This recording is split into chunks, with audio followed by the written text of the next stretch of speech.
Chapter 7. On the feast of St. Anthony, the shepherds of Aljustrel take their sheep to graze much earlier than on other days, and bring them back to the enclosure at about 9 o'clock, in good time to attend Mass. At 10, La Missa Cantada. Lucia had her flock out of the corral before the sun had begun to redden the rim of the eastern ridge. She had already been out in the meadows a good while, perhaps munching a piece of bread, for so the shepherd children generally eat, instead of sitting at a table, when her brother Antonio came running across the fields to tell her that there were several people at the house. Leaving the boy in charge of the sheep, she hurried home and found men and women from various places far and near, from Minde and Tomar, from Carrascos and Bolerios. For the story of the May apparition had somehow spread all over the mountains.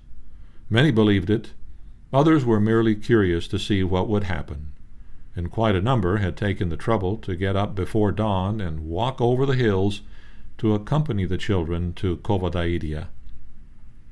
Lucia was not at all pleased, but she told her visitors that if they would wait until she returned from 8 o'clock Mass, they might follow her if they chose.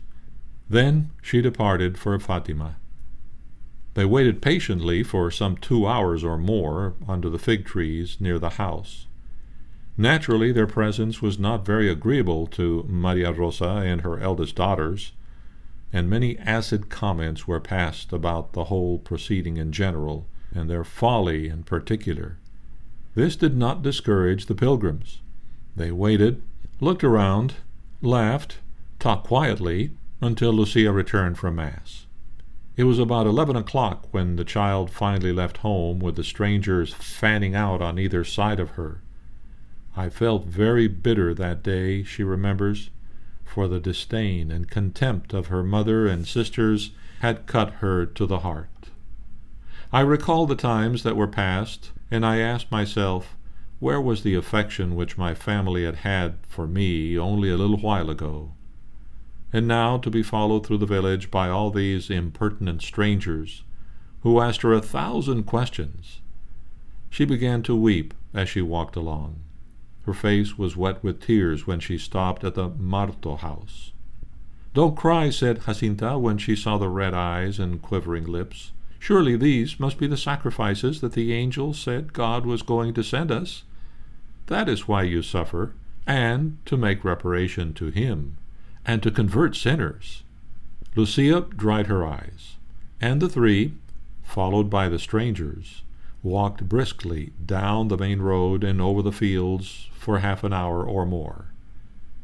At Covadaidia they found awaiting them another group of devout or curious persons from hamlets far and near. There was a woman from Loeria, a little man from Lomba de Equa, others from Bolieros, Torres Novas, Antiero, and Maria Carrera and her daughters from Moita. There must have been at least 50. Maria Carrera is one of many reliable witnesses who still live near the scene.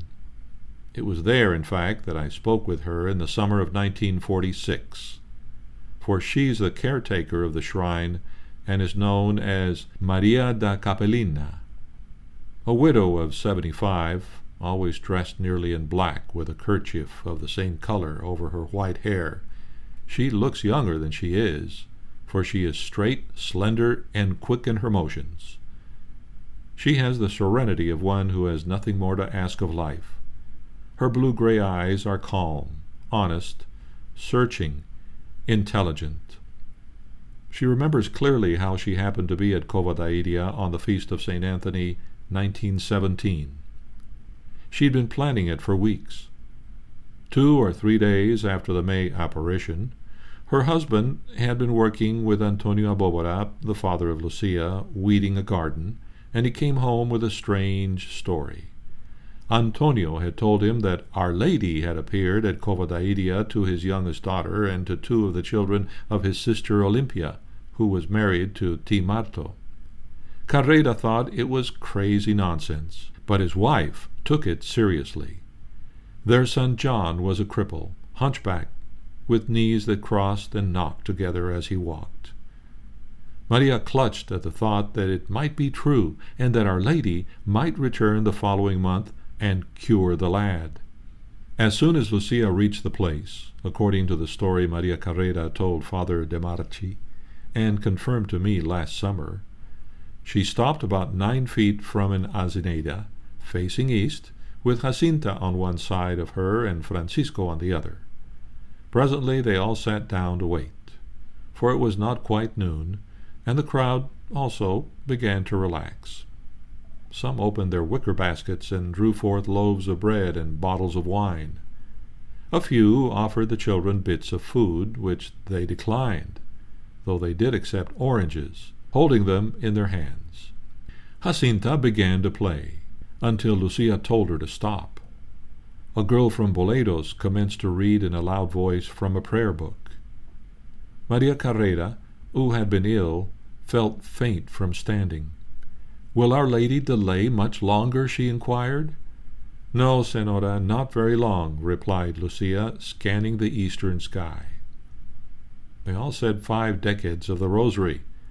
This done, the pious girl from Boledos started the litany of Our Lady.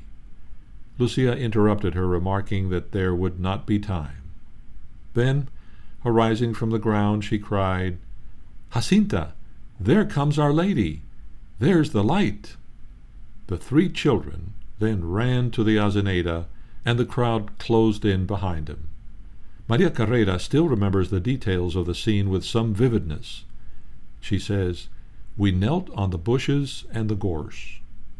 Lucia raised her hands as if in prayer, and I heard her say, 'Your Excellency told me to come here. Please say what you want of me.' Then we began to hear something like this, something like a very faint voice, but we could not understand what it was saying. It was like the buzzing of a bee. Some of the bystanders noticed that the light of the sun seemed dimmer during the following minutes, though the sky was cloudless. Others said that the top of the hacienda, covered with new growth, appeared to bend and curve just before Lucia spoke, as if under a weight. In Lucia's own artless but telling account, she asked, 'What does Your Excellency want of me?' substantially as in the story of Maria Carrera. The lady replied, 'I want you to come here on the 13th day of the coming month, to recite 5 decades of the Rosary every day, and to learn to read. I'll tell you later what I want.'"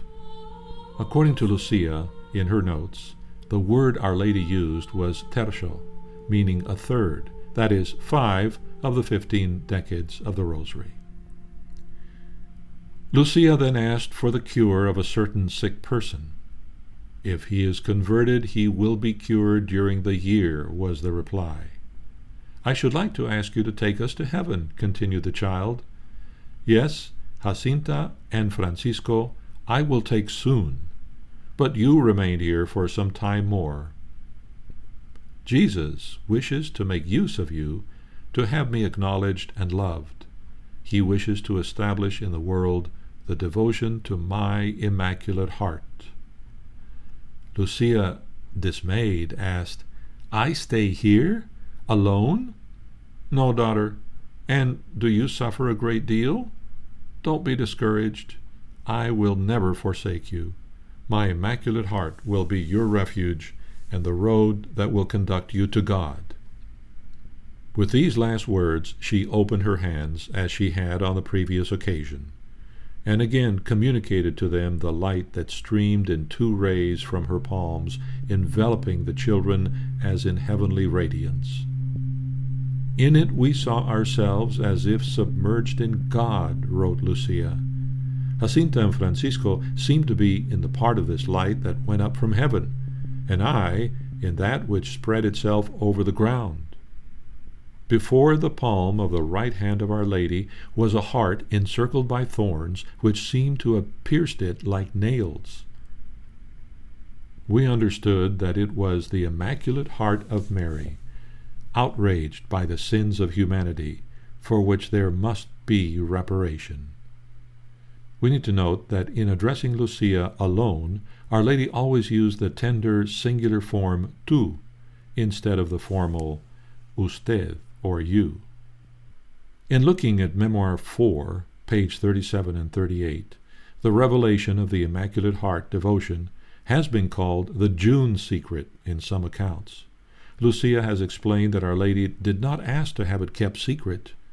Something within them made the children keep it secret for the time being. The Immaculate Heart of Mary. The angel had said something about the Immaculate Heart of Mary.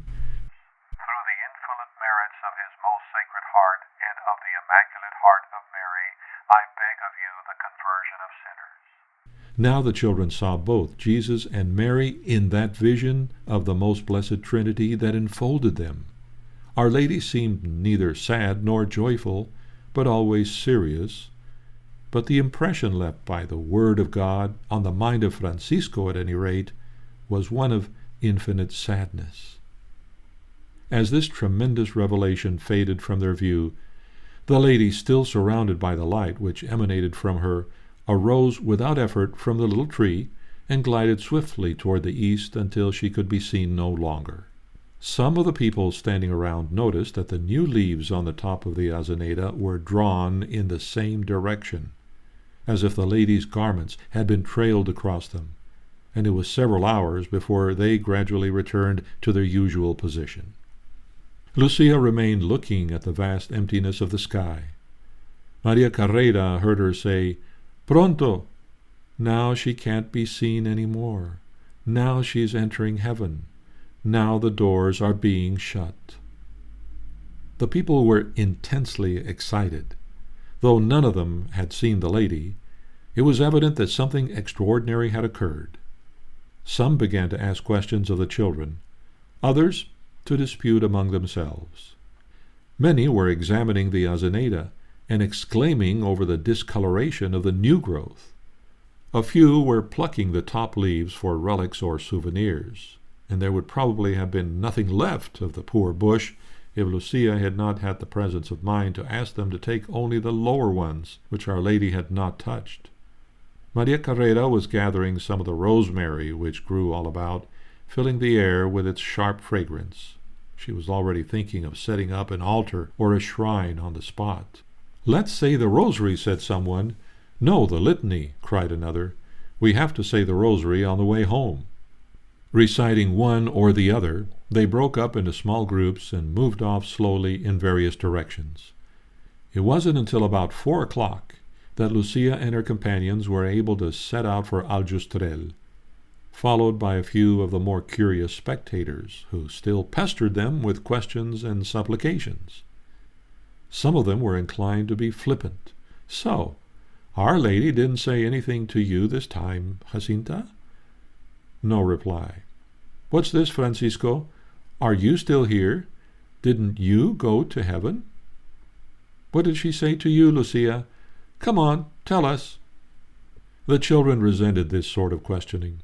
They were still somewhat dazed from their experience. It wasn't easy to turn their thoughts back to everyday affairs. To some, they gave laconic answers. To others, none at all. Most commonly, they would say, "It's a secret. I can't talk about it." Finally, the last of the strangers became discouraged and took themselves off, leaving them in peace. Francisco had many questions of his own to ask when they were alone.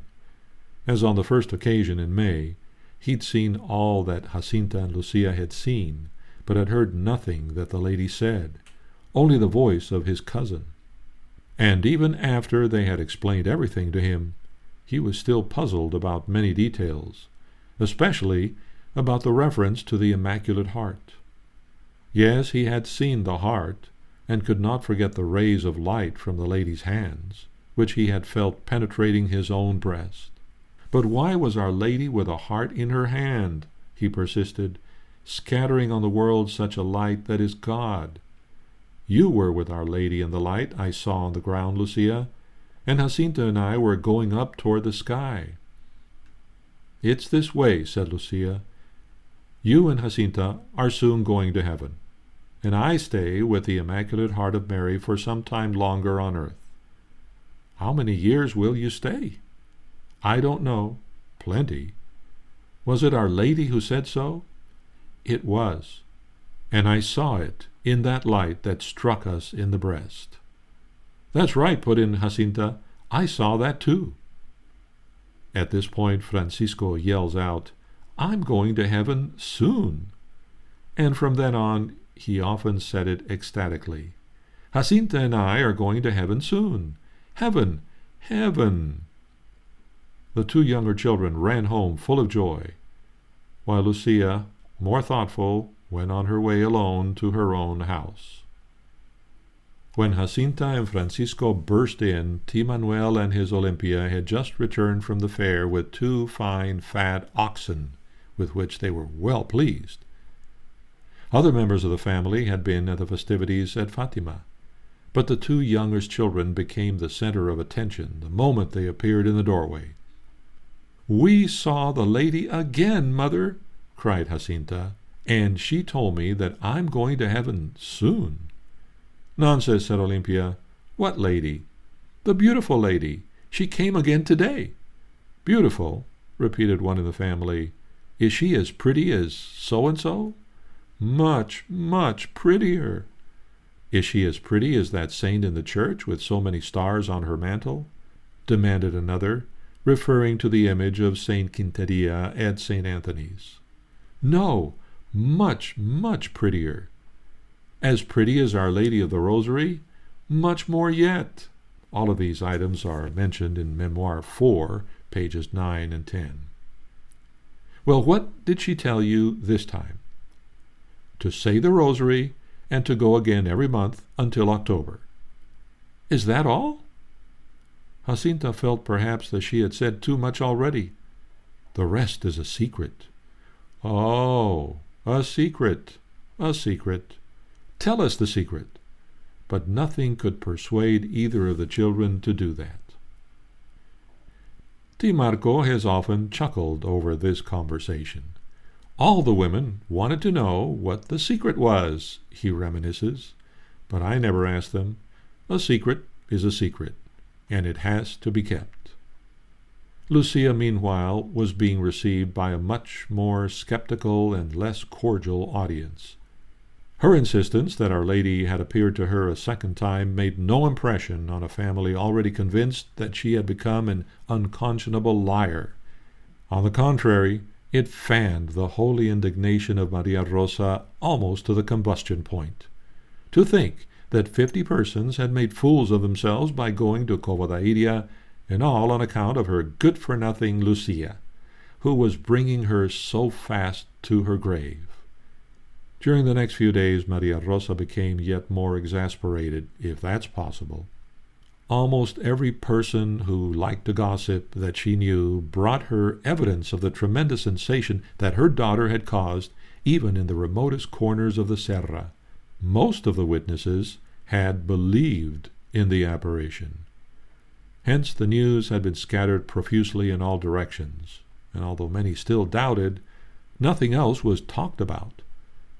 The last straw was when Lucia ventured to ask her mother to send her to school, since the lady had told her to learn to read. "School, indeed," said Maria Rosa with withering sarcasm. "A lot it matters to Our Lady whether the likes of you can read or write." Fortunately, perhaps for her health and mind of spirit, Maria Rosa bethought herself in good time of what the pastor, Father Ferreira, had said. "Tomorrow," she said, "we're going again to see the prior, and this time you're going to tell him the truth." Chapter 8. Early next morning the two set out for Fatima, Maria Rosa stalking grimly ahead until they came to the Marto cottage. There she paused to unburden her heart to Tia Olympia, and Lucia, weeping bitterly, had a few furtive words with Jacinta. "Don't cry," said the younger girl. "I will call Francisco, and while you're gone, we'll pray for you." Lucia dried her tears and followed her mother up the hill to the church of St. Anthony. Not once did Maria Rosa glance behind. Not a word did she mutter. In her black dress, black handkerchief, and dark shawl, she was as silent and ominous as an executioner. Her bare feet fell with deadly precision on the stones of the winding roads. Even her sloping shoulders and dumpy form suggested iron resolution that morning. Before going to the rectory, Maria Rosa entered the church to hear Mass. This respite was some relief to her daughter. As she knelt before the uplifted host and chalice, the poor child offered all her sufferings to Him who had suffered so much for men. "You will have much to suffer," that's what the lady said. How well the lady had known. The Mass over, Lucia followed her mother out of the church and across the parched and trampled field to the house of the parroco. It was not until she was halfway up the flight of some 15 or more steps leading to the rectory porch that Maria Rosa decided to give any sign that she was aware of her daughter's miserable existence. Turning abruptly, she said over her shoulder, "Don't annoy me any more. Tell the prior now that you lied." Father Ferreira received them with grave courtesy and asked them to sit on a bench and wait for a few moments. After a while, he invited Lucia to step into his study, where he proceeded to ask her many, many questions, very minute questions. "I'm almost tempted to say boring questions," she added, when she came to write the story 20 years later, but always with kindness and delicacy. He had already examined Jacinta and Francisco. He was comparing all the answers in his mind, and at the end he seemed convinced that the children had told the truth about what they had seen and heard. Yet his conclusion was even more alarming in a way than if he had convicted them of lying. "It doesn't seem to me like a revelation from heaven," he ventured thoughtfully. "It may be a deception of the devil. We shall see, we shall see." He arose as a sign of dismissal. "We shall give our opinion later on," he added to Maria Rosa. The devil! That was a possibility that had never occurred to Lucia or to her mother. The reading of Maria Rosa had not carried her very deeply into mystical theology. It's hardly probable that she had read the difficult pages in which Saint Teresa of Avila had recorded her torments at the hands of friends who suspected that her visions and ecstasies had been suggested by the enemy of God and man. Nor were such timid counselors necessarily to be blamed, for the Church has learned from centuries of experience that evil spirits can counterfeit the appearances of sanctity, and that all such manifestations must be tested thoroughly, before they're accepted as coming from God. There was once a notorious impostor in Spain who deceived many holy persons by pretending to have the stigmata of Christ and to live on only the sacred host. Lucia went home exhausted, abashed, and terrified, nor was her anguish at all lessened by the utter abhorrence of her mother, who lost no opportunity from then on to belabor her with words and sometimes even with blows and kicks. The girl felt like an outcast as she glided through the house and stole out again to seek the quiet of the old well, where she had once seen the angel, and where she had shed so many tears and said so many prayers in other times of woe. And there she found Francisco and Jacinta still praying. Jacinta ran to embrace her and to ask how she had got on with the Señor Prior. They listened wide-eyed, with growing indignation, as she repeated many of the parroco's questions and his final remarks. "It's not the devil," cried Jacinta. "No, they say the devil is very foul and ugly, and he is under the ground in hell. And that lady is so beautiful, and we saw her go up to heaven." Francisco was of the same opinion, and nodded approval when his sister continued to encourage Lucia with the following words. "Look here, we don't have to be afraid of anything. That lady will always help us, and she is such a friend of ours." This was undeniable. Yet all that night Lucia lay awake, thinking of the words of the priest, and wondering, as many others have wondered, if she could have become, without knowing it, the instrument of God's enemy, to bring contempt and ridicule upon anything so holy. Night after night she suffered, as only children can suffer when there is no older person who can understand their enormous perplexities and griefs. Every day, under the heartening assurances of her young cousins, the fears and doubts of solitary hours melted into the warm sunlight and the fragrance of mint and rosemary, as they all carelessly followed the sheep over the serra. It was different when darkness skulked around her, and the same fear returned by her bedside, or to trouble her dreams. As the time approached for the July rendezvous with the White Lady, she was so tired and limp from this constant battering of invisible foes that she decided, at last, that the priest must be right. And on the afternoon of July 12th, she informed her two little cousins that she did not intend to go to Cova da Iria the following day. After the first howl of dismay, there was a long, earnest, "How can you think it was the devil?" asked Francisco. "Didn't you see Our Lady and our Lord in that great light? And how can we go without you, if you're the one who has to talk?" "I'm not going," said Lucia. "Well, I'm going." Francisco was very positive in that statement. "And so am I," added Jacinta, "because that lady told us to." Later, the boy found Lucia at the threshing floor and made a final effort to persuade her. "Look, you're going tomorrow." "I'm not going, I told you. I'm never going there any more." "Don't you see it can't be the devil? God is already so sad over so many sins, and now if you don't go, he will be sadder. I tell you, I'm not going." Lucia held to this determination. Maria Rosa, who had her own ways of knowing what was happening, must have been relieved that night. And on the following morning she could hardly disguise her satisfaction when she noticed that her youngest daughter still had no intention of taking the sheep to Cova da Iria. It was only when the time approached to turn them loose that Lucia felt a sudden desire to see Jacinta and Francisco. Running to the Marto cottage, she found them both kneeling beside the bed, weeping desolately. "Aren't you going?" she demanded. "We don't dare go without you," they wailed. "Well, I've changed my mind, and I'm going." They arose with great joy. Francisco said they had been praying for her all night. "Vámonos." Off they went by the zigzag paths they knew so well across the 2.5 miles of dusty terrain between Aljustrel and the Cova. It was the month of the precious blood of our Lord, and July in that part of Portugal can be oppressively hot. As noon approached, the sultry stillness settled over the fields where the sparse hay had already been cut and stacked in tight bundles around the trunks of the olive trees.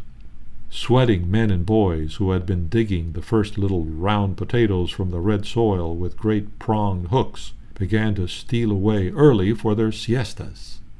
Trees loaded with ripe plums were sagging visibly. Cabbages along the roadside were drooping and wilting. Occasional sounds like the chirping of cicadas, the thwacking of flails on some farm in the resonant valley below Cabezo, or the squeaking of a cart on the glaring road had a strange, exaggerated quality that was startling. The oxen and sheep seemed almost too oppressed to thrust their noses into the muddy water of the lagoa. A few darkly clad women and an old man or two passed silently over the fields or down the highway under great black umbrellas. The sky was a huge blue glare of light. The dry air, unmoistened by rain for many weeks, was hard to breathe. Yet on this particular 13th of July in 1917 there was something unusual afoot in all the villages and fields of the Serra. Even before the children arrived within sight of the Cova da Iria, they must have become aware of it. For all over the mountains and beyond, people had been hearing by the mysterious grapevine that disperses news so thoroughly and so fast in country places of what had taken place on the feast of St. Anthony.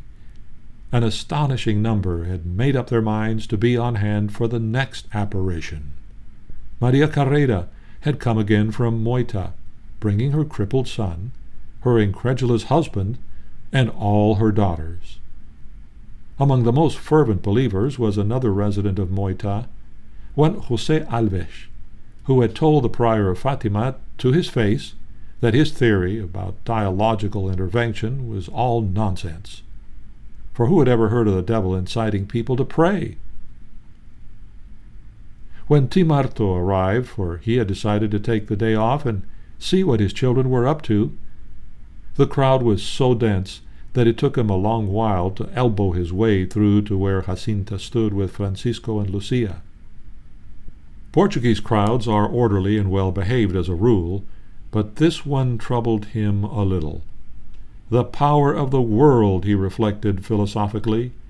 He still chuckles when he remembers some of the richly dressed and adorned persons who had arrived from who knows where, ladies in long skirts and wide-brimmed picture hats, gentlemen with fancy vests, very high collars, and derbies. Timarto found them ridiculous. Ay, Jesus!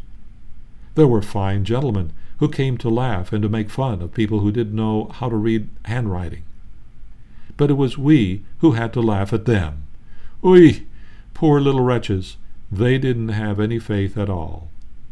Then how could they believe in Our Lady? Most of the people, however, were peasants of the Serra, the women generally barefoot, with black shawls over their heads, the men wearing their Sunday suits and great hobnailed boots. And among them, Timarco encountered his wife and Maria Rosa. It may be that his Olympia had been listening to that last tense conversation of the three children in the bedroom of her house, for no sooner had they scampered away, all their sorrow turned to relief when she hurried to her brother's house to tell Maria Rosa what had occurred. Ay, Jesus! The heavens seemed once more to be crashing down about the tired head of Lucia's mother. After all she had been through, to think that the silly Nachopa was going off to keep a tryst with the devil. Arming themselves with some holy candles and a supply of matches, the two women started for Covadairia, evidently with some notion of exorcising the evil spirit if he should turn up there again. They were too late to head off the children, if that was their intent. However, there they were, clutching their candles and ready to light them if need be, and with them were some 2,000 to 3,000 other persons, devout or curious, waiting to see what would happen.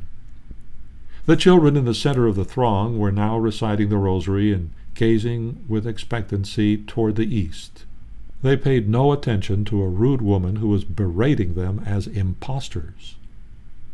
Jacinta and Francisco did not even see their father as he took his place beside them, ready to help if necessary. Timarto was looking at Lucia. Her face had a death-like pallor. He heard her say, "Take off your hats. Take off your hats, for I see Our Lady already."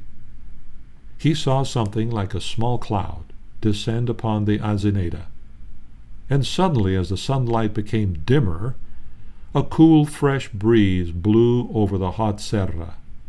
Then he heard something that sounded to him, he says, like a horsefly in an empty water pot.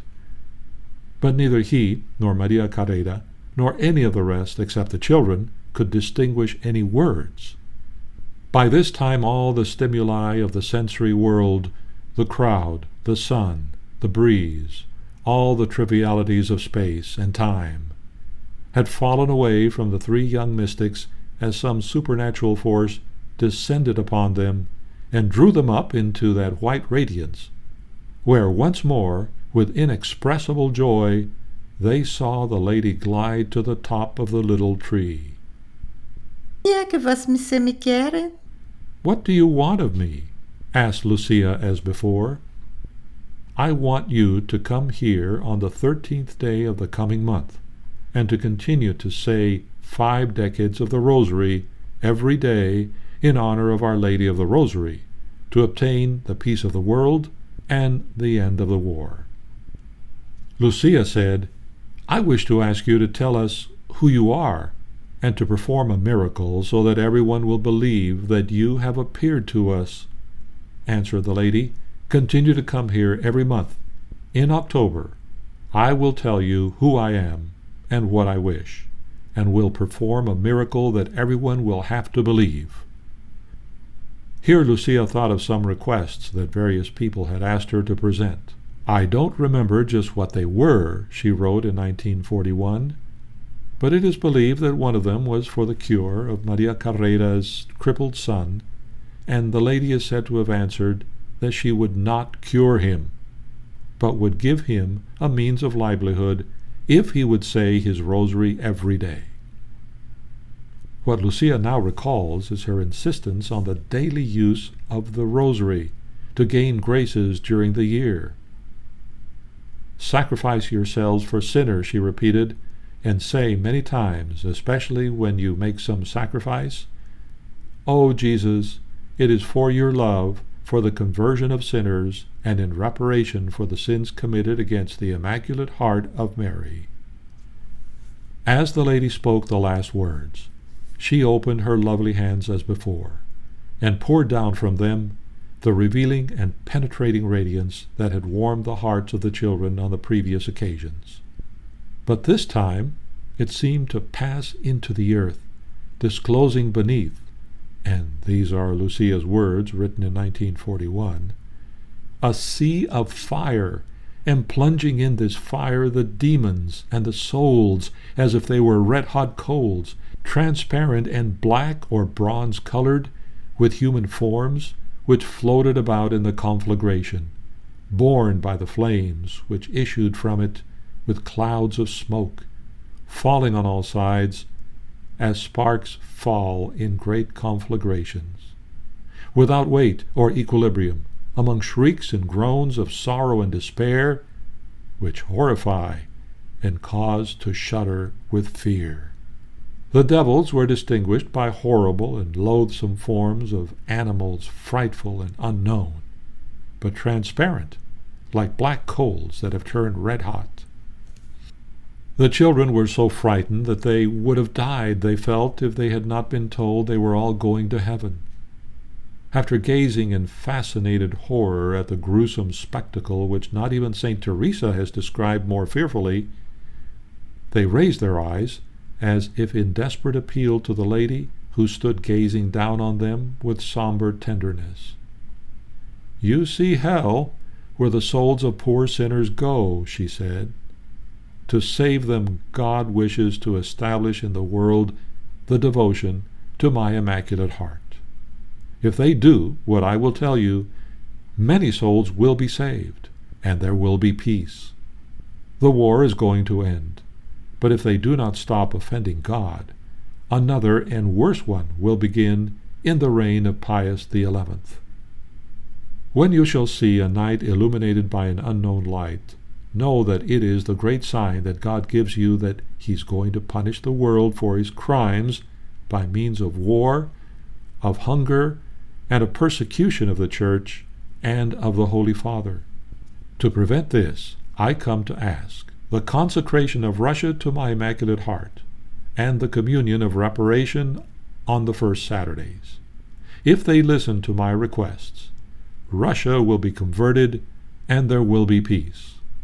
If not, she will scatter her errors through the world, provoking wars and persecutions of the Church. The good will be martyrized. The Holy Father will have much to suffer. Various nations will be annihilated. In the end, my Immaculate Heart will triumph. The Holy Father will consecrate Russia to me, and it will be converted, and a certain period of peace will be granted to the world. The exact words of Our Lady, as Lucia wrote them down in Portuguese, were these: Para impedir, virei pedir a consagração da Rússia ao meu Imaculado Coração e a comunhão reparadora nos primeiros sábados. Se atenderem a meus pedidos, a Rússia se converterá e terão paz. Se não, espalhará seus erros pelo mundo, promovendo guerras e perseguições à Igreja. Os bons serão martirizados. O Santo Padre terá muito que sofrer. Várias nações serão aniquiladas. Por fim, o meu Imaculado Coração triunfará.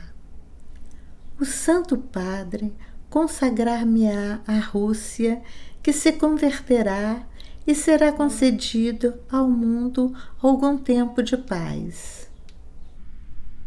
In Portugal, the dogma of the faith will always be kept. Tell this to no one. But for Francisco, yes, you may tell him what I just said. When you say the Rosary, say after each mystery, O my Jesus, pardon us and deliver us from the fire of hell. Draw all souls to heaven, especially those in most need. The lady then told the children a final secret which has never been revealed, and which Lucia will not disclose until the Queen of Heaven herself commands her to do so. She has never told it even to her confessors. In the long moment of silence that followed, the crowd seemed to sense the apocalyptic solemnity and tenseness of a communication on which hangs, perhaps, the fate of the entire human race. Not a sound could be heard anywhere. The children, the crowd, the wind, all were silent as death. Finally, Lucia, as pale as a corpse, ventured to ask her high, thin voice, Do you want nothing more of me? No, today I want nothing more of you. With a last affectionate but overpowering glance, the lady passed as usual toward the east, and disappeared in the immense distance of the firmament. That's how Lucia concludes the tremendous story of the third apparition. As the children left off gazing eastward and stared, tired and shaken, at one another, the people began to press around them, all but suffocating and trampling them in their eagerness to ask all manner of questions. What did she look like? What did she say? Why are you looking so sad? Is it the Blessed Virgin?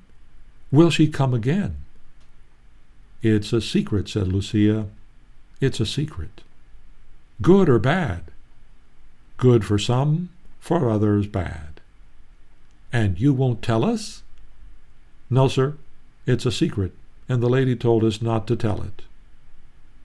T. Marto picked up his daughter Jacinta and elbowed his way to the edge of the crowd, the child clinging to his neck. Stragglers followed them, still pelting them with questions. And Lucia and Francisco kept saying, It's a secret. It is a secret. Someone offered to take them home in an automobile. Di Marto consented, and the children rode for the first time in one of those strange horseless monsters they had seen occasionally rumbling along the road from Urim to Ladia. They were not in a mood to enjoy a new experience, though, but they were grateful for the ride, for all three were very exhausted. Chapter 9. Everybody in Portugal seemed to have heard the news from Fatima. Catholic diocesan papers began to publish short articles in which a note of prudent reserve was evident. The headline in the one in the Oriense of Urim, for example, said, Real apparition or supposed illusion.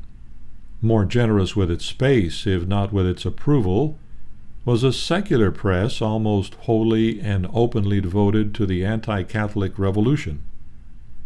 Editors of the Jacobin tradition of 1789 flatly accused the clergy, and particularly the Jesuits, of having invented the story to regain the prestige they had lost in the Revolution of 1910. The anti-clerical O Século, chief daily of Lisboa, printed a sarcastic and distorted account on July 21st under the heading, A Message from Heaven, Commercial Speculation. Liberals of a more moderate tinge wrote suavely of psychosis, epilepsy, and collective suggestion as possible explanations of the incredible tale from the Serra da Aire. A casual reader of the daily press might have concluded that the net result thus far had been to provoke a new and bitter attack upon the Church. If the illiterate children of Aljustrel and their families were spared from all this, they could not escape so easily from hordes of pilgrims, devotees, relic hunters, and mere sensation-seekers that broke in more and more upon their peace. Some they were sorry for, poor wretches shattered by want or sorrow or some incurable disease, who often walked barefoot over great distances, sometimes completing the last mile on bleeding knees, to ask their prayers for some favor, some cure from the Holy Virgin. They found it more difficult to be patient with some of the rich and well-fed persons. Fashionably dressed and sporting furs and jewels, they would appear suddenly in carriages or even in automobiles, some from as far as Porto or Lisboa, either to beg some boon from heaven, for not even the rich seem to be satisfied, or to divert themselves with a new marvel. T. Marto remembers them well. What questions they would ask! Ay, Jesus! Some of them were terrible. Did Our Lady also have goats and sheep when she was a little girl?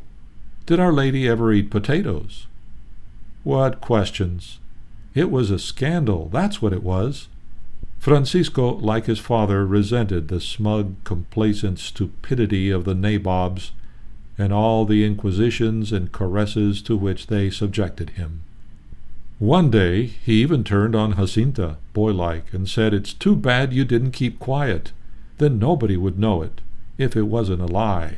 He added regretfully, "We could all tell the people we saw nothing, and that would be the end of it." After a while they began to develop a certain skill in avoiding bores of the sleek and curious variety, who were so hard to shake off. They could tell them at a glance from a distance. One day they saw a group of fine ladies and gentlemen getting out of a motor car on the road from Aljustrel to Fatima. There was no doubt what they were, but it was too late to escape. The ladies had already seen them, and were approaching with smiles only too familiar. Where do the little shepherds live, the ones who saw Our Lady? The children gave the most precise directions to their homes. The visitors thanked them and went on down the hill, while the three, giggling with triumph, tumbled over the wall and ran to hide among the olive trees behind the Abobora cottage. "We must always do this," said Jacinta with great satisfaction. There were many priests among the pilgrims during this period, and most of them, despite the accusations of the anti-clerical press, were skeptical and even hostile. Priests trained in theology were well aware of the harm that fraud or delusion might do to the Church, and could ask 1,000 clever questions that would never occur to one of the unbelieving skeptics. The mere sight of a black sutana far down the road became a warning signal to be acted upon instantly. When we saw a priest coming, we always escaped if we could, wrote Lucia. When we saw ourselves in the presence of a priest, we prepared ourselves to offer to God one of our greatest sacrifices. Fortunately, there were exceptions. One of those they liked to remember afterwards was the visit of the Jesuit Father Cruz, who came all the way from Lisboa to investigate what he had heard. 4 years had passed since he had said to Lucia at her first confession, "My daughter, your soul is the temple of the Holy Spirit. Keep it always pure." And though he was prematurely old and bent almost double, he still went about, never carrying money with him, preaching and directing souls, which he seemed to read instantly with his small, shrewd, benevolent eyes. He's still doing this at the age of 86. I met him by happy chance on a train between Lisboa and Santarém last summer. He told me he had given Lucia her first communion. After questioning the children for some time, he persuaded them, as a good detective might, to take him to the exact spot where they had seen Our Lady, and to reenact for him all they had done and said. On the way, Lucia recalls, we walked on each side of his reverence, who was mounted on an ass so small that his feet almost dragged on the ground. It was a long and painful journey for him, and a tedious one, maybe for them, but it was worthwhile, for he came away convinced that they had told the truth. He taught them many ejaculatory prayers that proved useful and consoling, and from that day on, he was their champion. Unfortunately, this did not affect the conversation of Lucia's family. They had been more unsympathetic than ever since the apparition of July 13th. Previously, her father had shrugged off the whole affair with some muttering about women's tales. But he had passed from neutrality to open hostility on the day when he went to inspect his vegetable gardens at Covadairia and saw what the crowds had done to them. Thousands of feet had packed the soil so hard that there was no sense cultivating it any more. Horses had eaten or trampled his cabbages, beans, and potato vines. All his labor had been wasted. Antonio grumbled and fumed and drank more copinos than ever before. The rest of the family also had a new weapon to brandish. She and her visions had brought them all to the verge of starvation. When she was hungry, her sisters would say, "Go and eat what you find growing at Covadairia." Or Maria Rosa would cry, "Yes, ask that lady to give you something to eat. You made all the people go to Covadairia. Go there. Get your food there." "We didn't make them go," said loyal Jacinta from the doorway. "They went there themselves." But Maria Rosa felt too strongly to listen to reasoning. There were days when Lucia feared to ask her for so much as a piece of bread and went to bed hungry. From time to time her mother would take her to the prior for another interrogation, hoping each time that he would find a way to break her stubborn will. At the end, the good man always shook his head and said, "I don't know what to say about this." No wonder Maria Rosa still doubted, when a man so learned confessed that he could make nothing of it.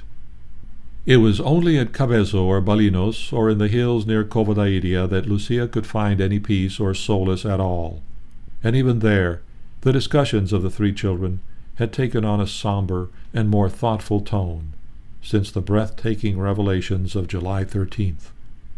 The fires of hell, the damnation of many souls, a second world war with millions of people starving, homeless, tormented, butchered, tumbling unprepared into eternity. How could the world ever look the same to childish eyes after divine wisdom had disclosed to them such horrors? The two girls could think of nothing else. Francisco, for some reason, was much less shaken by the experience. Instead of brooding on the countless souls he had seen rising and falling like sparks in the flames under the taunts of fallen angels, he would fix his thoughts upon God, upon his goodness and his glory. "How wonderful God is," he would cry ecstatically. "There's no way to say it. All you can say is that nobody can say it. But isn't it too bad that he's so sad? If I could only console him." Jacinta did not find it so easy to put out of her mind the horror of eternal death. If a world war could be both incredible and painfully real, so much the more so was hell. But what does a child of 7 know of the enormity of sin? She was shocked, profoundly puzzled. A few days after the apparition of July, she sat for a long time on a stone, reflecting deeply, while the sheep munched the withered grass. Finally she said, "That lady said that many souls go to hell. What is hell?" "It is a pit full of worms and a very big bonfire," replied Lucia, perhaps quoting her mother. "And people go there who commit sins and don't confess them, and they stay forever and burn." "And never get out any more?" "No." "Not after many, many years?" "No." Hell never rests, and heaven doesn't either. Whoever goes to heaven never gets out of it, and whoever goes to hell doesn't either. Don't you see that they are eternal because they never end? Jacinta found this concept of endlessness at once baffling and tantalizing. She could never put it completely out of mind. Often in the midst of some game she would stop suddenly and say, "But look here, doesn't hell end even after many, many, many years? No. And those people who have to burn there never die? Never? And they never burn into ashes? And if people pray a great deal for sinners, our Lord will save them from that? And with sacrifices too? Poor sinners! We have to pray and make many sacrifices for them." Then, when the thought of the burden of sin became almost unbearable, she would remember the consolation that had been granted to it. How good that lady is! Yes, she has promised to take us to heaven. Jacinta was too unselfish to be able to dwell long or complacently on her own good fortune when there were so many others who would never share it. To her, the sight of Gehenna was like a gate opening upon a steep road of asceticism. Saint Teresa of Jesus, after a similar experience, wrote, "I think I would lay down 1,000 lives to save one soul of the many I saw being lost." And the little Serrana of Aljustrel was so stricken with the same noble pity that she acquired a thirst for penance to which Lucia could apply only the word insatiable. Other Christians accepted hell on faith, because Christ had said repeatedly and with solemn emphasis that there is a hell. But Jacinta had seen it, and once she grasped the idea that God's justice is the counterpart of his mercy, and there seemed to be a hell if there is a heaven, nothing seemed important to her except to save as many souls as possible from the horrors she had glimpsed under the radiant hands of the Queen of Heaven. Nothing could be too hard, nothing too small, or too great to give up. "Eat, Jacinta." "No, I will offer this sacrifice for poor sinners who eat too much." "Drink, Jacinta." "No, this is for those who drink too much." She would say suddenly to Lucia, "I'm sorry for you. Francisco and I are going to heaven, but you stay here alone. I will ask Our Lady to take you to heaven too. But she wants you to stay here for a while. When you see the war, don't be afraid. In heaven, I will be praying for you." More and more, however, she brooded on the lost souls. "Jacinta, what are you thinking of?" asked Lucia one day. "Of that war that is going to come, and of so many people who are going to die and go to hell. What a pity there must be a war, and they must go to hell because they don't stop sinning." Time and again this thought recurred with sickening impact. She would say, with a look of terror, "Hell, hell, how sorry I am for the souls that are going to hell." Then she would fall on her knees, clasp her hands, and repeat over and over the prayer Our Lady had taught them to add to each decade of the Rosary. "O my Jesus, pardon us, save us from the fire of hell, draw all souls to heaven, especially those in most need." One day, after she had been that way long upon her knees, she called, "Francisco, Francisco, are you going to pray with me? It's necessary to pray a great deal to save souls from hell. So many are going there, so many." And they said the prayer again together for those who said no prayers. "Why doesn't Our Lady show hell to sinners?" demanded Jacinta one day. "If they saw it, they would never sin again, so they wouldn't go there. You must tell the Lady to show hell to all those people. You will see how they will be converted." Poor Jacinta, it seems so simple. Perhaps they hadn't yet heard the parable of the rich man and Lazarus. If they will not listen to Moses and the prophets, neither would they believe were one to rise from the dead. She was silent for a moment. Then she said, "Why didn't you tell the Lady that she ought to show hell to those people?" "I forgot." "So did I," said the younger child sadly. "What sins are they that those people do?" she asked one day. "To have to go to hell?" "I don't know," Lucia said. After all, Lucia was not much older than her cousin. Perhaps the sin of not going to Mass on Sunday, or of stealing, or saying wicked words, cursing people, swearing. And only for one word they can go to hell? Well, it's a sin. Let them keep quiet and go to Mass. Referring to page 5 of Lucia's Memoir 3, it's Lucia's impression that most souls are lost through sins of the flesh. "Oh, if I could only show them hell!" She reflected a few moments and then said, "If Our Lady lets you, tell all the people what hell is, so that they will commit no more sins and not go there." Another time she said in horror, as if she still saw the vision before her, "So many people falling into hell! So many people in hell!" Lucia tried to reassure her. "Don't be afraid. You are going to heaven." Yes, I'm going. But I want all those people to go there too." Jacinta's round cheeks were beginning to look drawn and hollow, her black eyes to glow like those that peer into other worlds than ours. And like many other friends of God, she had already begun, in August, to have prophetic visions. Some of the most gruesome scenes of the Second World War passed through the mind of the child of 7 almost a quarter of a century before they were enacted upon the roads of France or Holland, or in the ruins of London or of Frankfurt.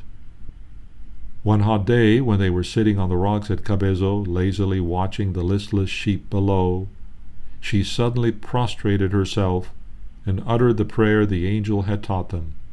"My God, I believe, I adore, I hope, and I love you. I beg pardon of you for those who do not believe, do not adore, do not hope, and do not love you." A profound silence followed.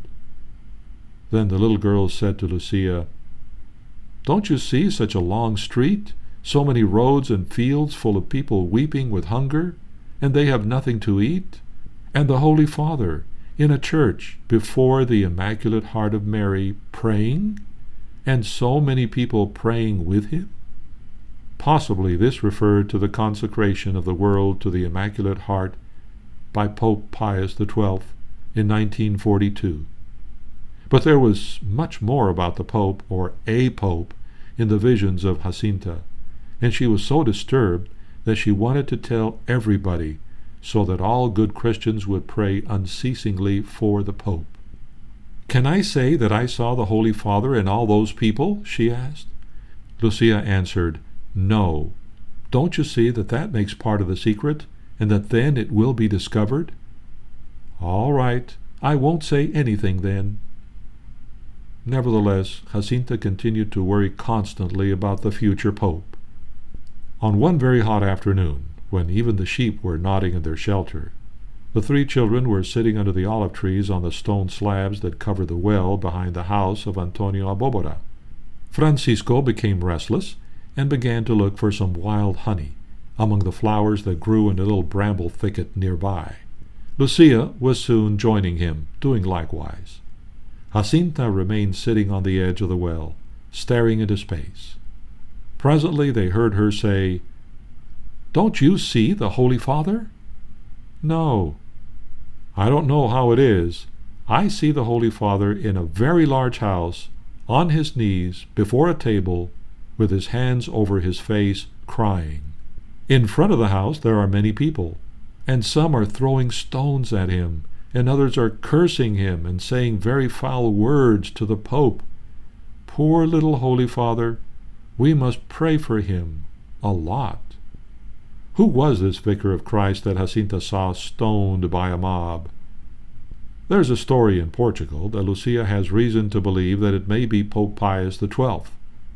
She assured me that Jacinta did not indicate any particular pope, just a pope. But it was a very real one to Jacinta. Going to the Marto house one day, Lucia found her sitting alone, still and very pensive, gazing at nothing. What are you thinking of, Jacinta? Of the war that's going to come. So many people are going to die, and almost all of them are going to hell.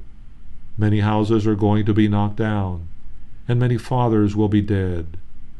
Don't you see that nobody can run away and go to heaven?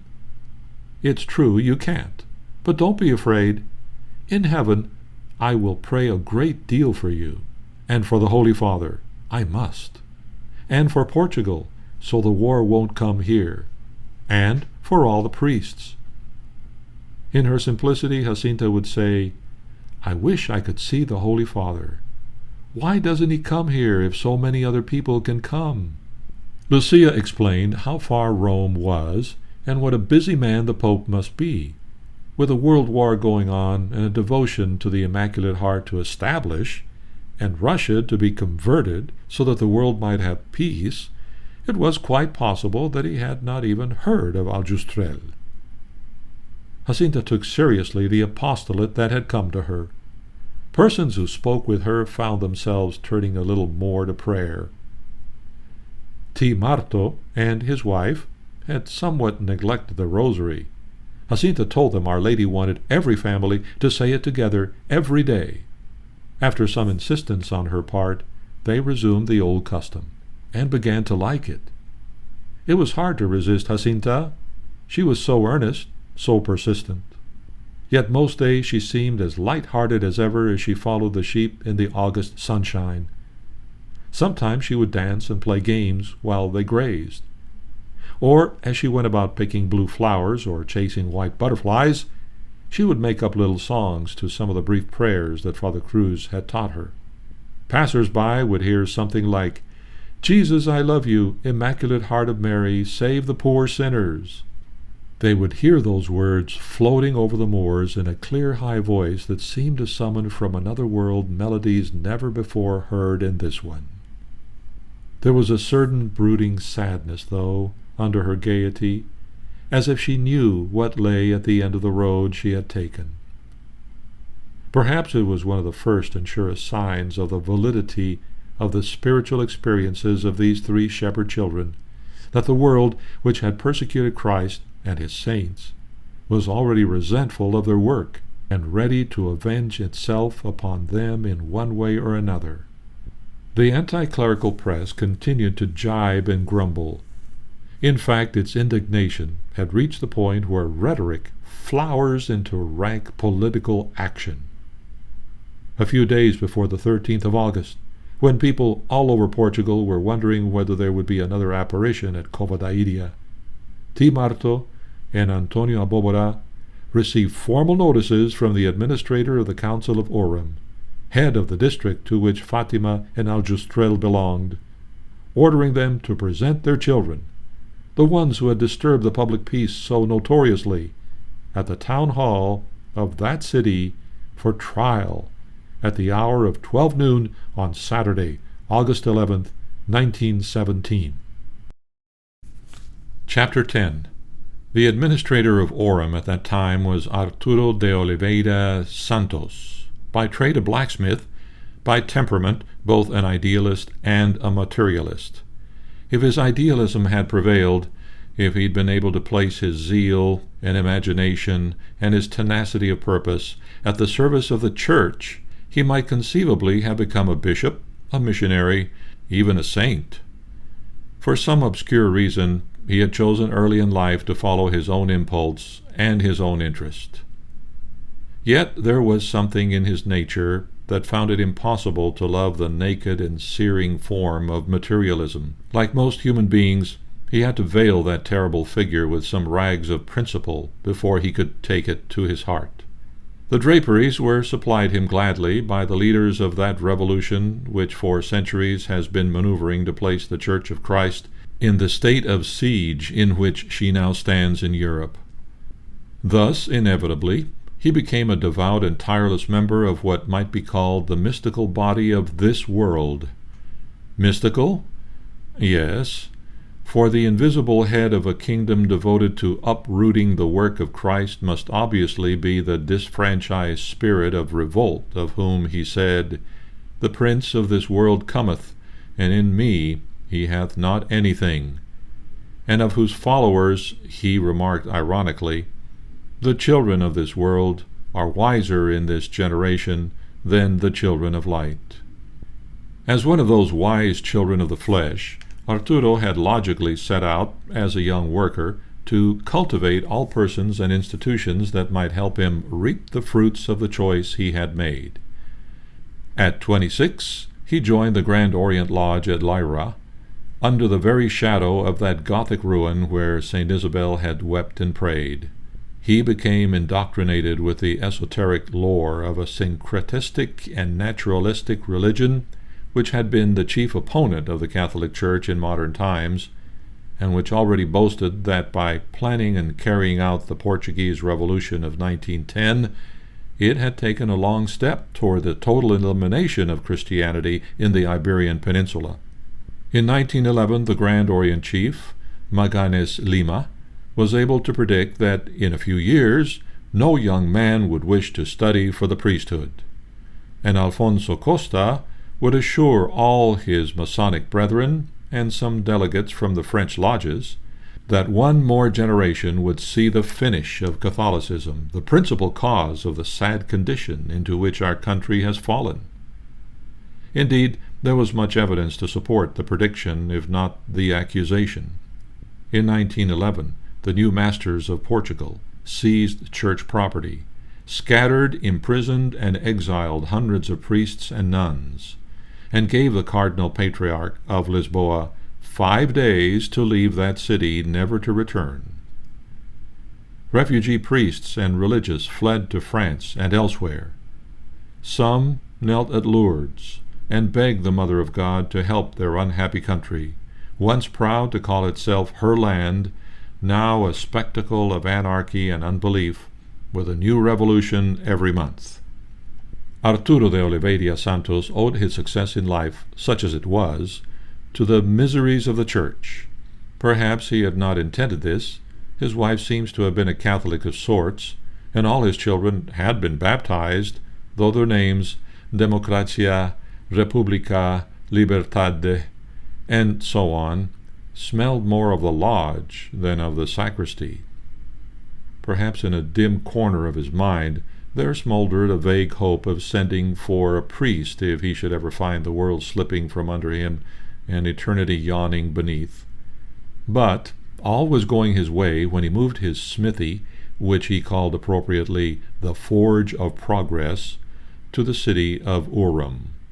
And having mastered the art of easy smiling and vigorous handshaking, the brisk and expansive affability so highly esteemed in the world given to salutations in the marketplace and the first seats at banquets, he had little difficulty in founding a new Masonic lodge in Urim. By 1917, when he was but 33 years old, he was its president, and thanks to the mysterious brotherly bond of those who walk through the shady labyrinth of degrees and initiations to sunny places of honor, he was also president of the town administration and of the chamber and deputy judge of commerce. In short, he had become a sort of Republican czar of the whole district, including Fatima and Aljustrel. Fewer and fewer went to Mass and to the sacraments. There were more divorces, not so many children, and when he arrested 6 priests and held them incommunicado for 8 days, the leading Catholic laymen in the council and the chamber were so busy making profitable compromises that they did not have time to protest loudly enough to be heard. To the blacksmith and his friends, the fight for progress and enlightenment, as they preferred to describe their conflict with the Church, was all but one. What a challenge it must have been to the vigilance and zeal of such a man to hear that 2,000 or 3,000 of his people had gone to Cova da Iria to hear a couple of children converse with an invisible woman, and that other thousands everywhere were talking of a new apparition of the Virgin. To such idealists, it was axiomatic that Mary belonged to the Middle Ages and had no place in modern life. She was part of the supernatural order on whose graves so many earnest liberals and radicals had laid the stone of unbelief. It was not to be tolerated that she should arise from that darkness into the light of the 20th century.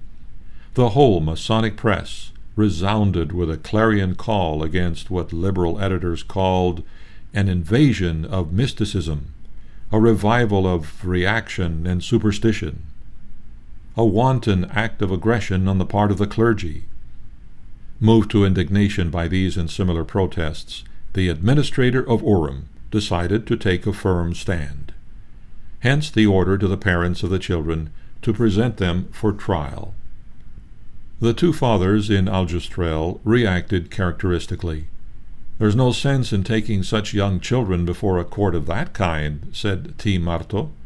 "Besides, it's 3 leagues, and that's too far for them to walk, and they don't know how to ride on a beast. I'm not going to do it, and I'll go over and tell the administrator why." Olympia agreed that he was perfectly right. His brother Antonio was more complacent. "They can arrange things to suit themselves over there," he grumbled. "I don't know what it's all about."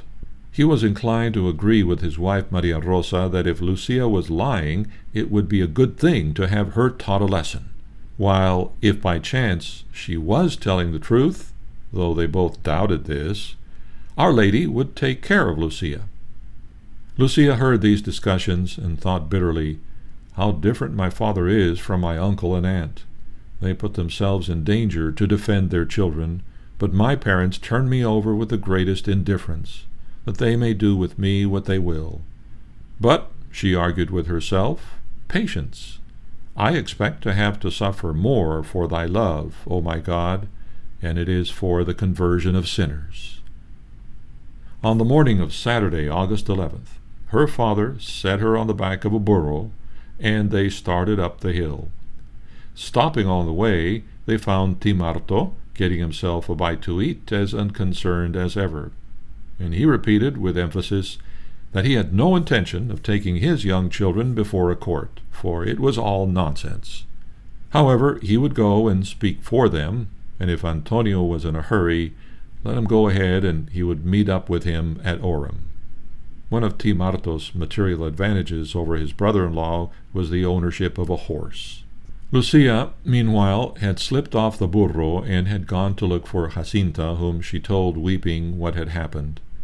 "Never mind," said the little girl, though she was evidently frightened. "If they kill you, you just tell them that I am like you, and Francisco even more so, and that we want to die too. And now I will go with Francisco to the well to pray very hard for you." They embraced again, tearfully, and parted. Lucia's father put her back on the burro.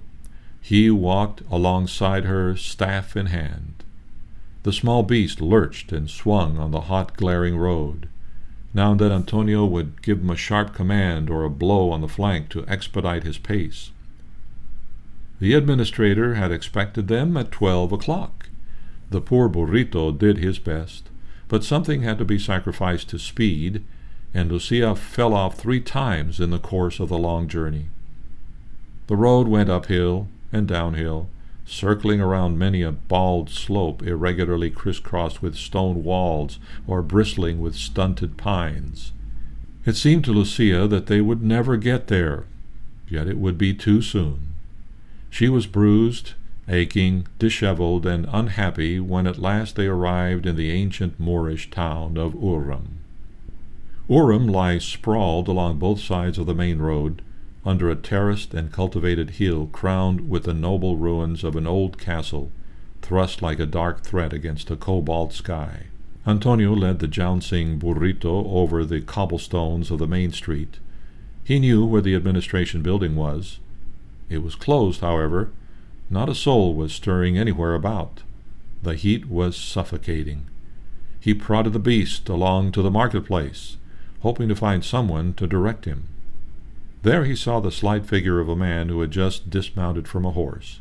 It was his brother-in-law. Timarco asked jovially, "Hey, is everything settled?"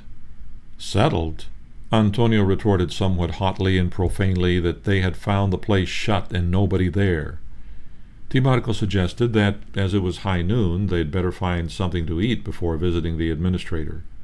They did so, and returned at their leisure to the public building. They found it silent and unoccupied still. Then a man came along who told them that the administration had moved to another house on another street.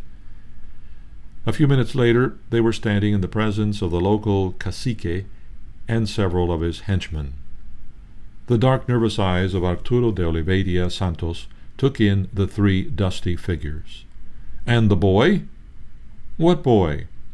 So the administrator did not know there were three children. T. Marco played for time. He finally remembered that he had a son, but pretended that he had not understood that the great man wanted to see him.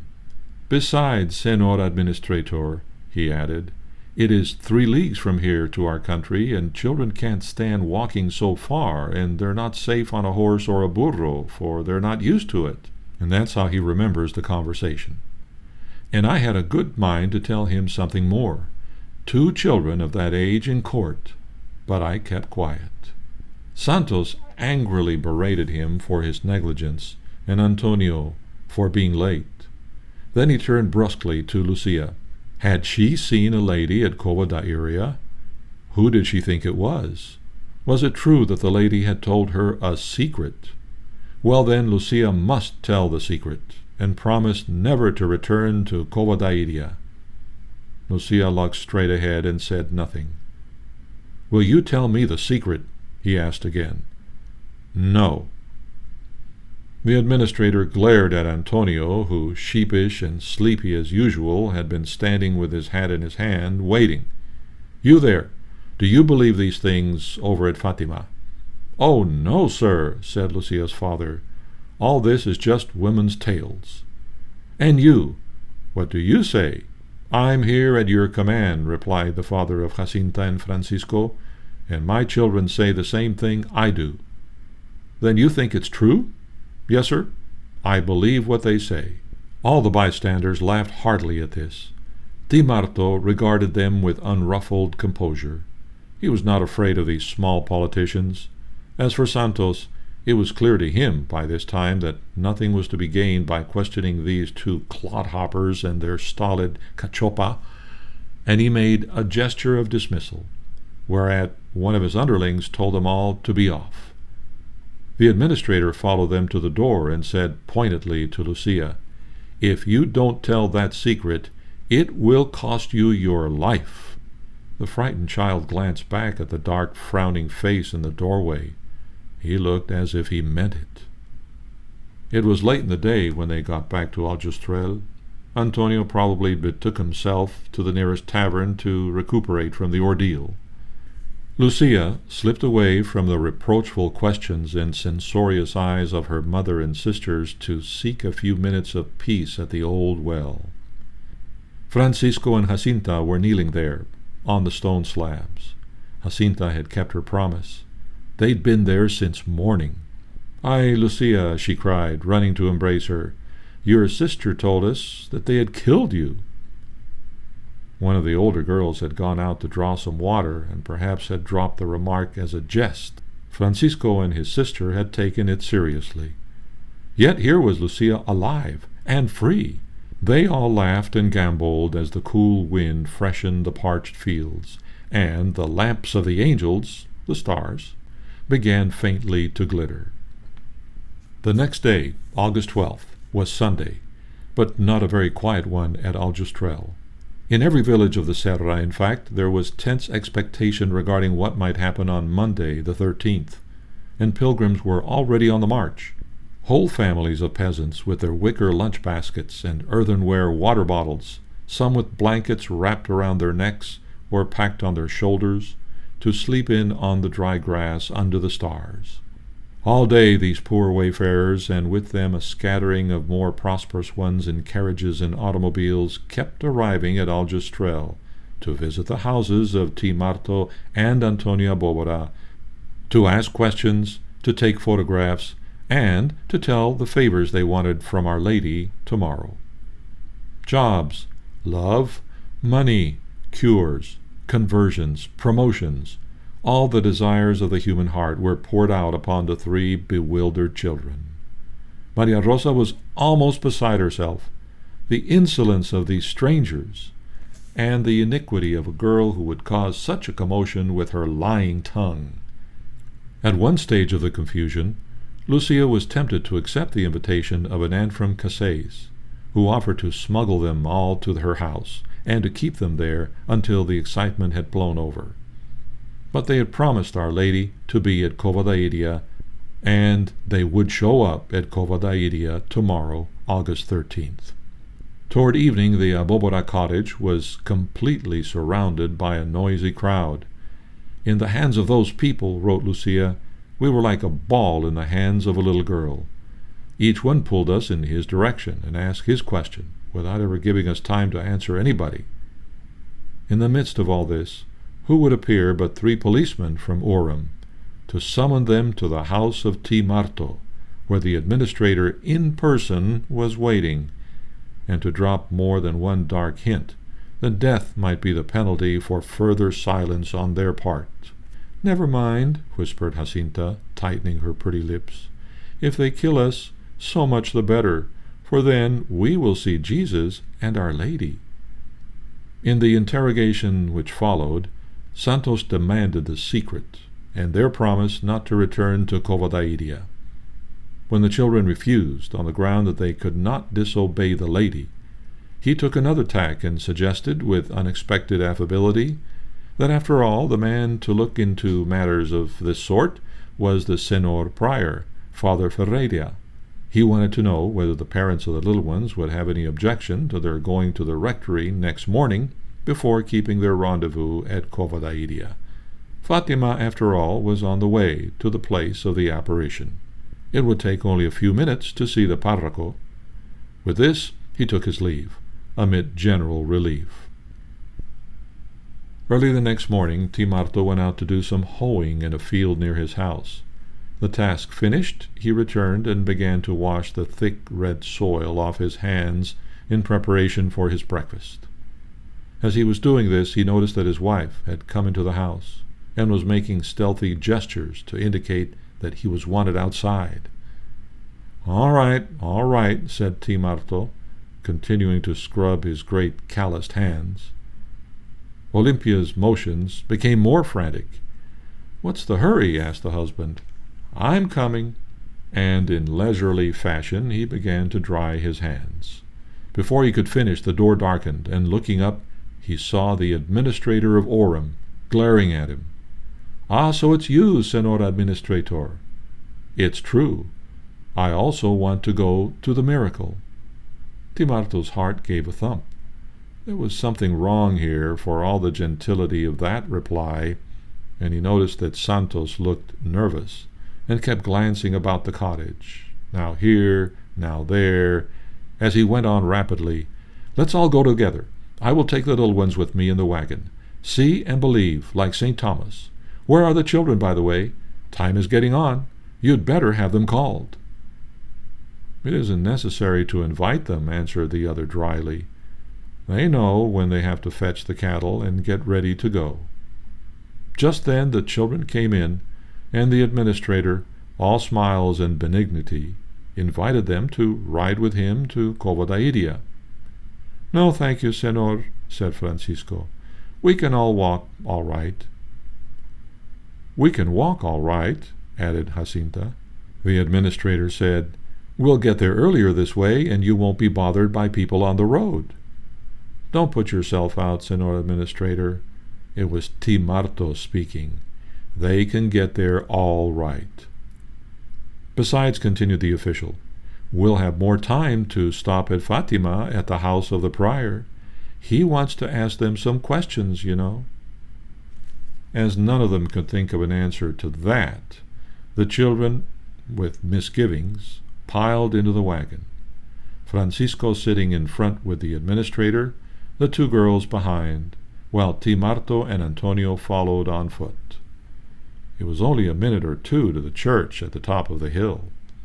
Arriving there, Santos dismounted, and going up to the rectory steps, shouted, "First!" "First what?" demanded T. Marto, who had managed to keep up with the wagon. "Lucia!" called the administrator peremptorily. "Go ahead, Lucia," said the uncle, and the child got out of the wagon and entered the rectory. "You can stay here for now," added Santos to the younger children. The prior was waiting in his study. It seems plain enough that he had changed from a cautious and kindly reserve to something like hostility. Perhaps he had been disturbed by the growing notoriety of the affair and the opposition of the public authorities, and wanted to spare the church from further persecution. "Who taught you to say the things that you're going about saying?" he inquired. "That lady whom I saw at Covadairia." The priest's face became severe. "Anyone who goes around spreading such wicked lies as the lies you tell will be judged, and will go to hell if it isn't true. More and more many people are being deceived by you.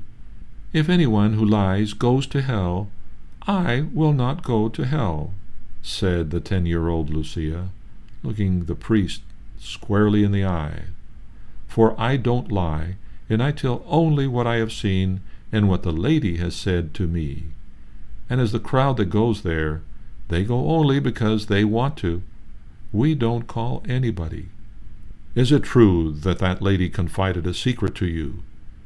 "Yes, Senor Prior." "Tell it then."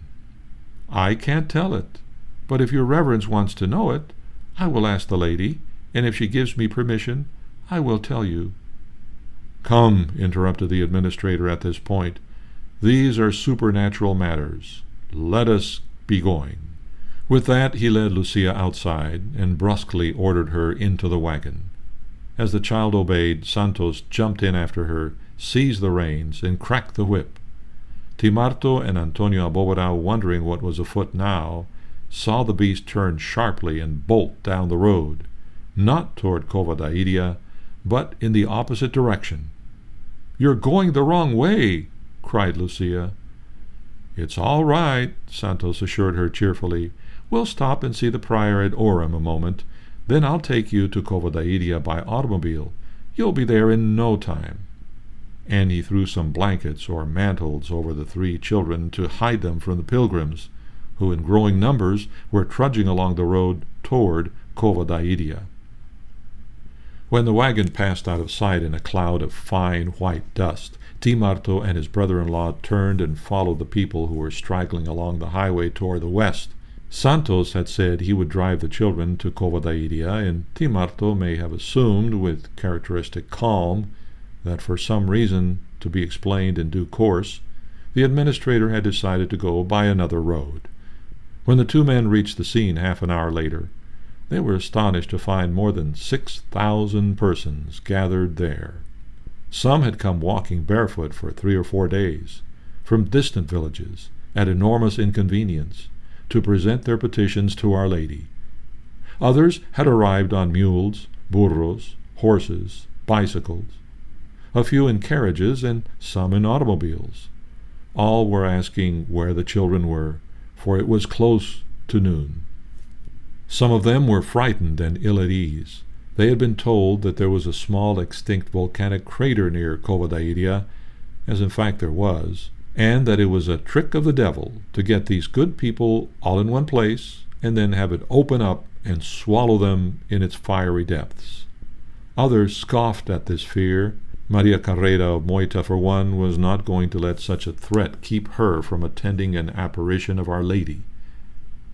In fact, she had arranged a table with flowers, as a sort of altar or repository, and had supervised the erection of a rustic arch, with some crosses tied to it, and 2 hanging lamps to mark the spot at night. It seems incredible, but Maria Rosa is said to have contributed something toward these lamps, and her oldest daughter was helping to arrange the arch and the table. But where were the children? About 12 o'clock, some of those around the Azeneda began saying the rosary, and gradually the whole throng joined in. Then a faint murmuring sound was heard, followed by what seemed to be a rumble of thunder. Some thought in the road, others in the little tree, still others in the far horizon. Here and there a frightened cry was heard, "We're all going to die!" And a few ran away. Most of them stood silent and rather fearful.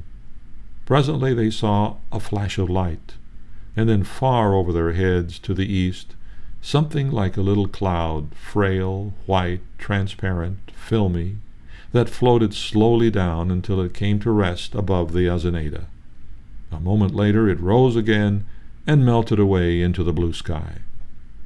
As the people stared at one another and all about, in wonder and surprise, many noticed a strange fact, to which Maria Carrera and others will testify even to this day.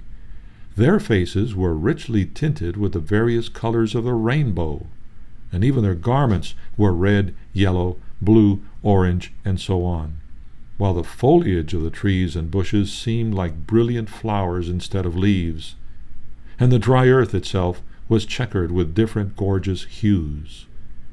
There is no doubt Our Lady had come, says Maria Carrera, but she didn't find the children. And where were the little rascals? The question was on all lips again.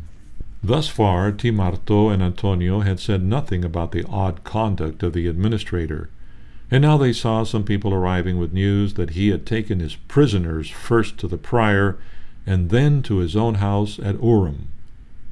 So the administrator was one who had spoiled the apparition and disappointed the Mother of God.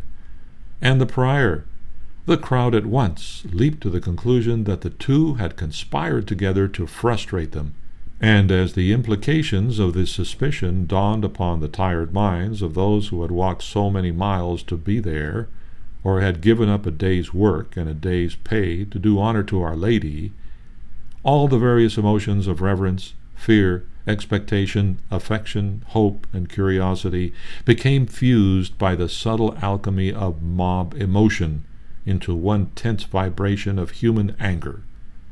The whole assembly, as if congealed by indignation into a monster with one mind and 6,000 heads, burst into a shout of rage that made the hot air tingle, and was heard as far away as Aljustrel, more than 2 miles distant. Well for the administrator, well for the prior, that they were not at Cova da Iria that moment. Father Ferreira, at least, was convinced, as he wrote in a letter denying the charge of collusion, that he would have been murdered on the spot had he been there. Bitter voices began to wrangle and expostulate throughout the Mass. Some cried, "Down with the administrator!" Another one yelled, "Down with the priest!" For a moment it looked as if not even distance would save the two from the hands of the self-appointed court of hangmen, for such a mob is, and hundreds of the men, still roaring with their grievance, began to move as mobs move, with a terrible, purposeful unity, with glazed eyes that see nothing but blood, and hands that grope for the necks of victims. To Fatima, and settle with the priest. To Urim, and have it out with the administrator. And the regidor, too, added the third. They might at least have got to Fatima, if not Urim, had they not come face to face with a little man of courage and presence of mind, who raised his hand and spoke with an air of command. "Boys, take it easy," he cried. "Don't hurt anyone. Whoever deserves punishment will receive it. All this by the power of the One above." This was Timarto.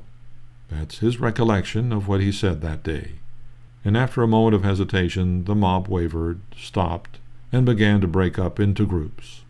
Timarto makes very little of this. He was more concerned about his children, and how he could get them out of the hands of their captor. "And I went home," he concludes, "and found my wife crying." Chapter 11. If Teolimpia had reason to weep, the administrator of Urim was highly pleased with his success, the success of his bold plan to kidnap her children. It gave him a certain sardonic pleasure to think of all the silly, pious people waiting at Cova da Iria for a show in which the principal actors would not appear. And what a joke on the priest! Now his parishioners would believe that he was in league with the forces of progress and enlightenment. He would never be able to explain that away. Best of all, Santos had the 3 disturbers of the peace locked up in a room in his house, and before they got out they were going to tell him the secret, and reveal who or what was at the bottom of the whole ridiculous piece of medievalism. he would leave them alone for a while and let terror do its work. He was not wrong in calculating that the children would be frightened. When the clocks of Orem began one after another to announce the hour of 12 with long and solemn strokes, they exchanged looks of utter consternation. It was the moment when they had promised to meet the Lady of Covadairia. Francisco was the first to recover. "Perhaps Our Lady is going to appear to us here," he said, hopefully. Perhaps.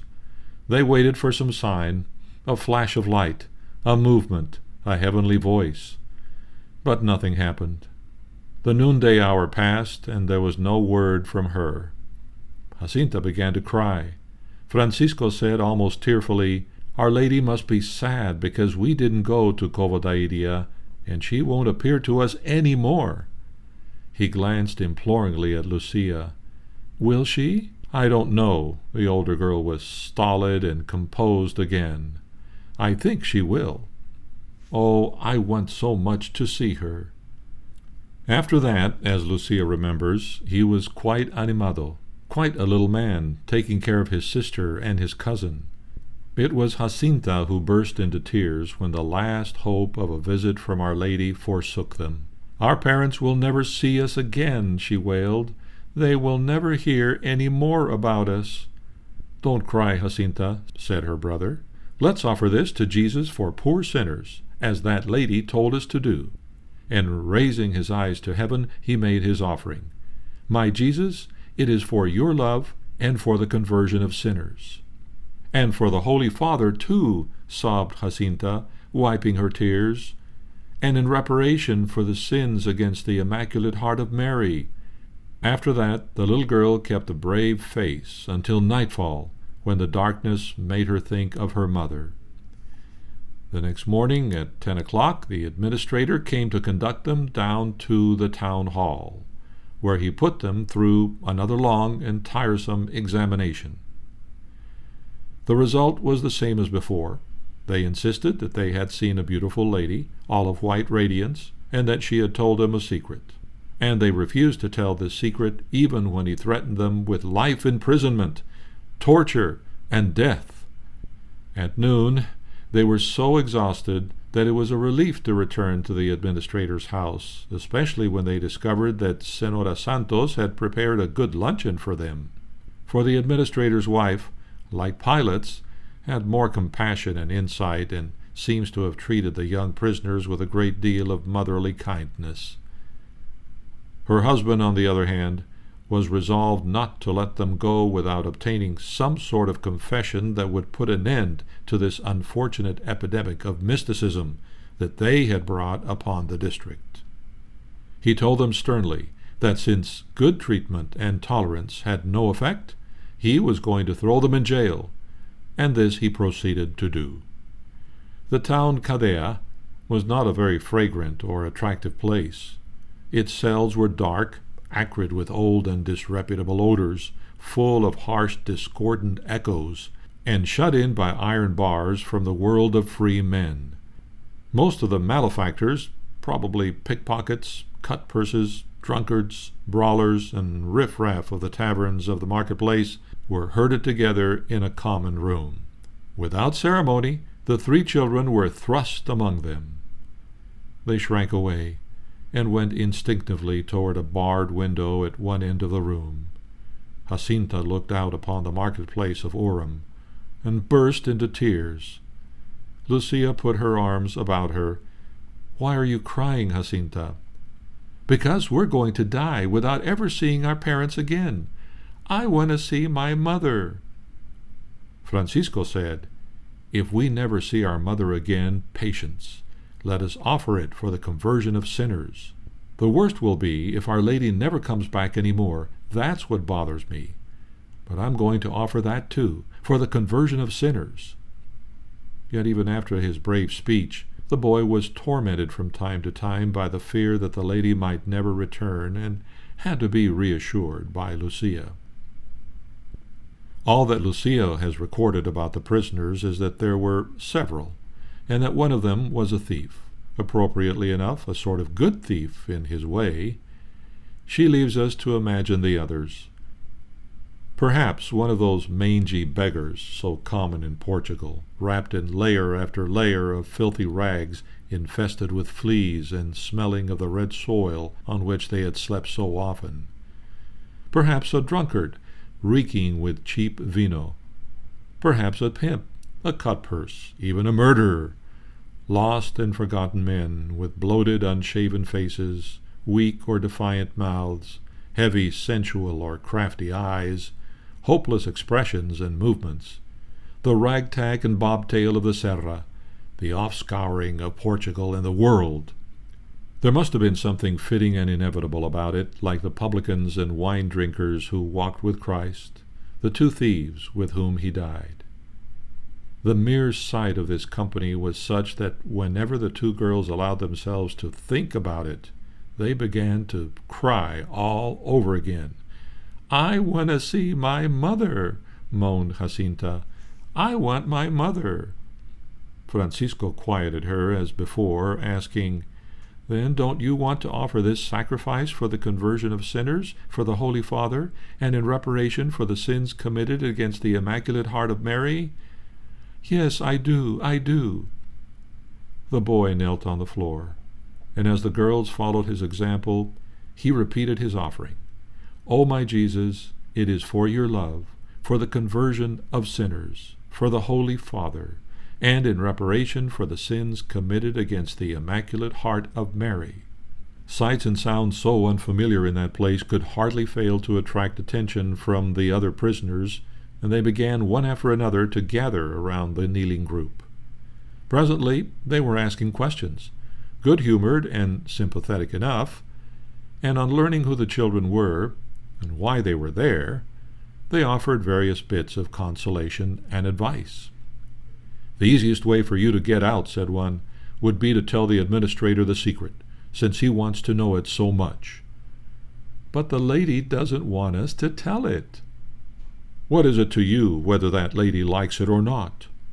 "I would rather die," answered Jacinta, and the other two were of the same mind. "Let us say the rosary." The three brought forth their beads. Jacinta took from around her neck a chain with a medal on which there was an image of Our Lady. Handing this to a tall prisoner, she asked him if he would please hang it on a nail high up on the wall. He did so good-naturedly.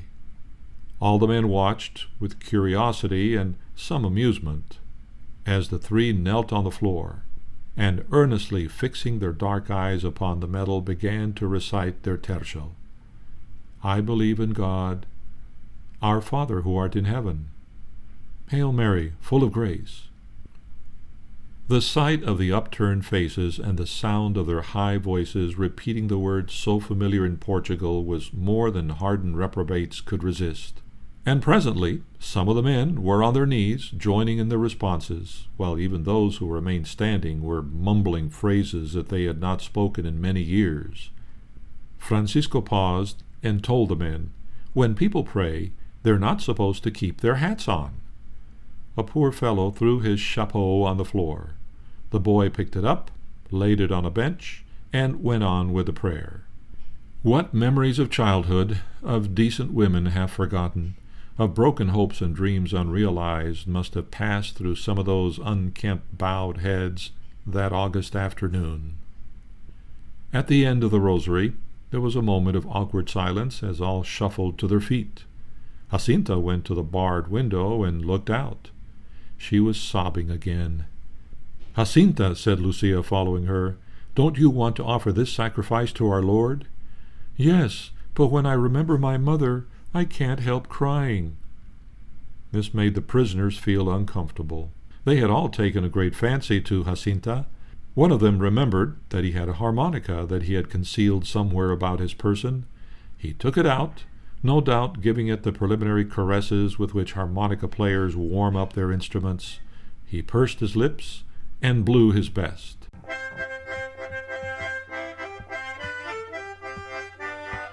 Some of the others began to sing.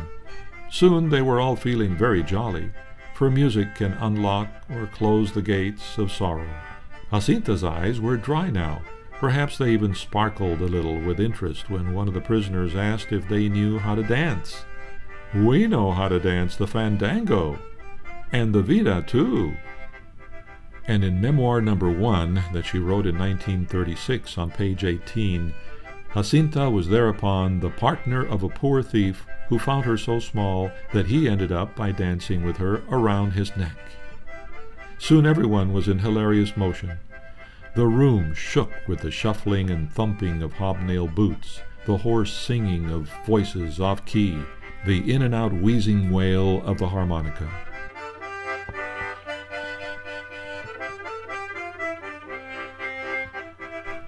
This grotesque scene was interrupted by a noise outside and the sudden opening of a door. A policeman entered. "Follow me," he said to the 3 children. They did so, and found themselves presently in the office of the Señor Administrador. Santos made a final demand for the secret. When the only answer was a defiant silence, he assumed the look of a man at the end of his patience, and said coldly, "Very well, I've tried to save you, but since you will not obey the government, you shall be boiled alive in a cauldron of hot oil." He shouted a command. A door opened to reveal a guard with an incredibly horrible, leering face. He must have been chosen for the part he was to play. Then a conversation something like this followed. "Is the oil good and hot?" "Sí, Señor Administrador." "Boiling?" "Sim, Señor." "Vamos, take this one and throw her in." He pointed to Jacinta. The guard seized her and carried her away before she could say a word of farewell to the other 2. So it had come at last. Lucia began to pray fervently. Francisco said an Ave Maria that his sister would have the courage to die rather than betray the secret. Neither doubted that she was already in her last agony and that they 2 had but a few moments to live. They were resolved to die with her. Death was not as terrible to them as it would have been to other children. "What do we care if they kill us?" murmured Francisco. "We'll go right to heaven." The door opened, and the ugly guard returned. "She's fried," he said with a ghoulish satisfaction. "Now, the next one." With that, he laid hold of Francisco and dragged him off. Lucia was left alone with the Administrador. "It will be you next," he remarked. "You'd better tell me the secret, Lucia." "I would rather die." "Very well, you shall." The guard returned and led her away. He took her through a corridor and into another room. The play was over.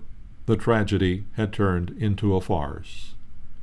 Santos hated to admit even then that 3 children had defeated his purpose. He kept them in his house that night, in the same room as before. Next morning he took them to the town hall for one more inquisition. When that failed, he admitted that it was no use, and ordered them sent back to Fatima. That happened on Wednesday, August 15, 2017, the feast of the Assumption of Our Lady. When Manuel Pedro Marto and his Olympia went to Fatima that morning, they were a sad and harassed couple. During 2 nightmarish days and nights, they had had no idea where their 2 youngest children were. Apparently they believed a rumor to the effect that the Administrador, after taking them to Oram, had secretly transferred them to some place of incarceration at Santarem, a larger and more anti-clerical center of bigotry. And this may be why the record reveals no effort on the part of the courageous T. Marto to obtain their release. It also sheds no flattering light upon the state of civil liberties under a republic which had expended so much oratory upon the alleged tyranny of the decayed monarchy, but had done nothing of importance to improve the status of the proletariat. T. Marto did not consider himself a poor man. He owned property worth from $4,000 to $5,000 in United States money. This, with his labor, satisfied his wants, which were few and simple. Yet he was at a loss how to proceed against an official who had wronged him in the most criminal way. Lawyers and litigation, to be sure, are luxuries that peasants can seldom afford, even when they pride themselves, as he does, on not being paupers. T. Marto turned in his humble way to God and asked him to straighten all this out. Olympia said her rosary. On the Feast of Assumption, they went to Mass as usual. Everyone at St. Anthony's Church was talking about the kidnapping, but none had any suggestion to make as to how to get the children back, or any information about where they were, until T. Marto's stepson Antonio brought word after Mass that they had been seen at Orem playing on the veranda of the administrator's house. That was news with a vengeance, but before he could think about going there, he heard someone else say that they were in Fatima, on the porch of the rectory. And there, sure enough, there they were, with one of the underlings of the administrator. Presently T. Marto had Jacinta in his arms, his tears falling on her face. Francisco and Lucia clung to him, asking for his blessing. "Well, here are your children," said the official from Orem, as if announcing a great favor. It was well for him that before T. Marto could reply, a hullabaloo arose from the churchyard nearby, where the people had lingered to gossip after Mass. The air was full of clenched fists, clubs, and angry words. Father Ferreira appeared at the side door of the church, very indignant. He had been making his thanksgiving after Mass at a prie-dieu, before the altar, when the noise had startled him, and seeing T. Marto on the rectory porch, he suspected him of being responsible for this. "Senor Marto, you are doing me a great injustice," he exclaimed. The father of Jacinta and Francisco did not know what to say, but after the priest had gone back into the church, he addressed the mob. "Boys, behave yourselves. Some of you are shouting against the prior, some against the administrator, some against the regidor. Nobody's to blame here. The fault is one of unbelief, and all has been permitted by the power of the One above." The priest, who was listening at the church window, thrust his head out and cried, "He speaks very well! Senor Manuel speaks very well!" Just then the administrador appeared in his wagon on his way home, not from Mass, but from the market, and concluding, as the prior had, that T. Marto was inciting the mob to vengeance, he shouted, "You stop that, Senor Marto!" All right, there's nothing new about it." T. Marto steadily watched his enemy approach.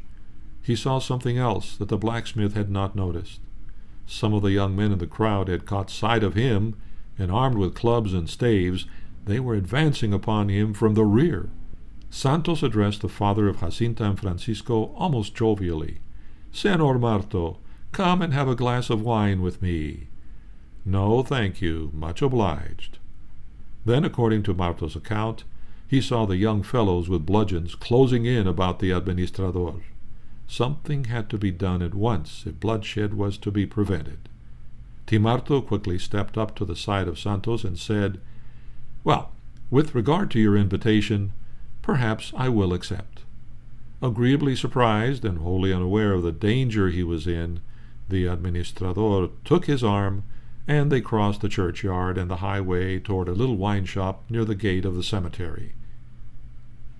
"You can ask the children if I treated them badly," began the blacksmith, a little uncomfortable perhaps under the searching brown eyes of his companion, the father of Jacinta and Francisco. Yes, Senor Administrador, I don't doubt it. But the crowd has more questions to ask about that than I have." Santos looked back and saw the young men with their bludgeons, glaring at him, still undecided whether to attack him or not. But the intervention of T. Marto had been effective, and the administrador, at the door of the little shop, was already calling for bread, cheese, and wine. He began talking happily as they seated themselves at a table. Among other things, he tried to convince his guest that the children had told him the secret. Yes, said the farmer with his slow, canny grin. "They don't tell their father or their mother, but they tell the Senor Administrador. I can believe it." He drank a glass and politely excused himself. As they left the shop, the administrator offered to give him a lift as far as the post office. The people along the roadside began to think and saying, "T. Marto said too much, and the blacksmith has now arrested him."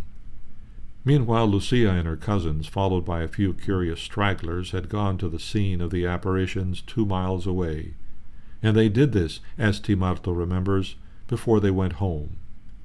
They went to say the rosary before the tree. They saw the poor Azeneda. It had only a few leaves left, for people had been carrying away the upper foliage and even some of the branches as relics and souvenirs. Near it stood the table with 2 candlesticks and some flowers that Maria Carrera had placed there 2 days before. The good woman from Moita had little realized what a responsibility she was taking upon herself. Many small coins had been cast upon the table, but when it was knocked over during the confusion over the discovery of the kidnapping, they were scattered all over the ground. Loud voices apprised her of the fact. "Woman, pick up that money. Keep track of it. See to it that you don't lose any of it." Everyone took it for granted that she was the official custodian of the shrine. So, on hands and knees, she crawled this way and that, picking up all she could find. And when she had them all gathered on the table, the total came to 1,340 reis. And in 1940s dollars, that was about $2 worth. On Tuesday, the 14th, Maria Carrera took this treasure in a bag to the home of Timarto. He refused to accept it, saying sarcastically, "Don't tempt me, woman, for I'm already tempted." Next she offered it to Lucia, and she remembers that the child said, "God defend me, I don't want it either." The good soul then took it to the father, to the prior of Fatima. Father Ferreira, by this time, was heartily sick of the whole affair of Cova da Iria, which had so disturbed his tranquillity and that of the parish, and he shrank away as if the money were cursed. "And then the mustard stuck to my nose," said Maria, using a Portuguese phrase. Maria recalls that with great dignity she said, "Well, I don't want it either, and I'm going to put it right back where I got it." The prior raised his hand in protest. "Don't do that. Keep it, or deliver it to someone who will keep it until we see what is to be done about all this." Maria Carrera took the money home and hid it, yet there was no peace in having that money in her possession. Everyone wanted to know what she intended to do with it. If one of her daughters had a new pair of shoes, eyebrows were raised significantly. One day a self-appointed committee of 4 men called upon her, demanding that she should not hoard the money, saying they were going to build a chapel on the site of the apparitions. "Not a reis shall you have," exclaimed Maria. Afterwards, she was afraid she may have been wrong. Perhaps Our Lady wanted these men to make a shrine. She hurried to Fatima to offer the money once more to the prior. Nope, he would have none of it. Finally, she remembered that the owner of the land on which the money had been cast was Lucia's father. If anyone ought to have something to say about the disposal of the money, it was he. And his consent would certainly be necessary if a chapel was ever to be built. She was afraid of Antonio Abobora. People had told her what he had said about her. "If I meet that woman from Moita in the cova, the thing won't stop there." And some had warned her to avoid him, especially when he was in his cups, having had 1 drink too many. Perhaps the best time to talk with him would be just after Mass. So, on August 19th, the Sunday after the arrest of the children, she got up her courage and went, not without some qualms, to the house in Aljustrel. And sure enough, she found him. And he had not been drinking. "I am told that Senor Antonio is very offended," she said, "because I go to his land in Cova da Iria for flowers and so on, and I would like to ask his permission to continue to go there." "You take as many flowers as you want," he replied, unexpectedly genial. "What I won't stand for is building a tabernacle on my property. Some people have already asked me, but I won't have it." Maria thanked him and immediately took her leave. She thought it was probably better not to mention the money. But she had another idea. She sought out Lucia again and begged her to ask Our Lady the next time she saw her what Our Lady wanted to do with the treasure. The child said she would on the 13th of September. That same Sunday morning, August 19th, Lucia and Francisco and his brother John took their sheep out to graze on the serra. She was in a happy mood. It was good to be free on a warm, clear day, like those birds that darted by in flashes of brilliant blue, or the white butterflies that flitted more drowsily now, or even the cicadas that sang a little wearily in the trees. So the three strolled, played, talked, and said their prayers, until about 4 o'clock in the afternoon, when they found themselves in a hollow called Varinos, on the northern slope of Cabezo, and about halfway between the cave and Aljustrel. The narrow wagon road bent sharply there, under some large olive trees, and the ancient stone wall on one side had fallen down, leaving an opportunity into a barren and rocky pasture. Beyond this were several olive trees and a few dark, scrubby pines and azenadas. Suddenly Lucia became aware of some subtle change in the atmosphere. It was not a gathering storm. It was more like the mysterious intensity she always felt before any supernatural visitation. She looked at Francisco and knew that she was right. Yes, the lady was coming, and Jacinta was not there. They begged John to run and get Jacinta while they watched the sheep. When they offered him 2 vintens, or pennies, he finally consented, and lumbered off toward Aljustrel. Their eyes followed him anxiously. A few minutes later there was a flash of light, exactly like those that had always heralded the approach of the lady. They saw Jacinta running toward them frantically. Now she was with them, panting, asking questions. The olive trees were a shimmer of pale silver in the slanting light of afternoon. Could have been a corner of the hill country of Judea where Mary went in haste to meet her cousin. But far more brilliant than the sheen on the olives was the radiance that now assembled at the breach of the wall just over a small azenada, very much like the one at Covadairia. And there in the midst of the unearthly glow was a lovely familiar figure, looking tenderly down at the young apostles who had suffered so much for love of her. Asked Lucia almost mechanically, Que é que você me quer? What is it that you want of me? I want you to continue to go to Covadairia on the 13th day, and to continue to recite the rosary every day. In the last month I will perform the miracle so that all shall believe. At this point, Lucia remembered the promise she had made to Maria Carrera. What do you want me to do with the money that the crowd left in the Covadairia? Make 2 pedestals. One, carry it, you with Jacinta, and 2 other girls dressed in white, and the other let Francisco carry with 3 other boys. The money on the pedestals is for the feast of the Lady of the Rosary, and that which is left over is for the support of the chapel which they are going to build. I want to ask you to cure some people, too. Yes, some I will cure during the year. The lady paused, and then continued, very earnestly, Pray, pray a great deal, and make sacrifices for sinners, for many souls go to hell because they have no one to sacrifice and pray for them. With that, she receded toward the east and vanished. This is the recollection of Lucia, as she wrote in Memoir number 4 on page 40. The children remained for a long time while in a state of exalted joy, joy twice as sweet after so many troubles and disappointments. It was the 9th day since Lucia had been taken to Orem by her father for the first talk with the administrator. What a novena! It had gone on from trial to trial until the issue seemed almost hopeless, only to end in glory and thanksgiving. When they finally became capable of motion, they cut off the branches of the shrub on which the lady had stood and took them home. Timarto still remembers a fragrance that he can only call magnifico,